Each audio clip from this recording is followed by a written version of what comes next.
যুদ্ধবিরতি আলোচনায় অচলাবস্থার জন্য ইসরায়েল একমাত্র দায়ী এমন অভিযোগ করেছেন ফিলিস্তিনের স্বাধীনতাকামী গোষ্ঠী হামাস নেতা ইসমাইল হানিয়া। তিনি বলেন, যুদ্ধবিরতি প্রস্তাবে সংশোধন এনে আলোচনা প্রক্রিয়া থমকে দিয়েছে ইসরায়েল। সম্প্রতি মিশর ও কাতারের যুদ্ধবিরতি প্রস্তাবে হামাস সম্মতি জানিয়েছে।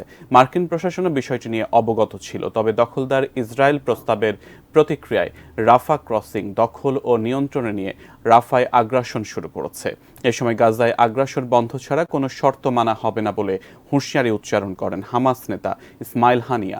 এদিকে ফিলিস্তিনের অবরুদ্ধ গাজা উপত্যকার জাবালিয়া শরণার্থী শিবিরে 12 ইসরায়েলি সেনাকে হত্যা করেছে হামাস।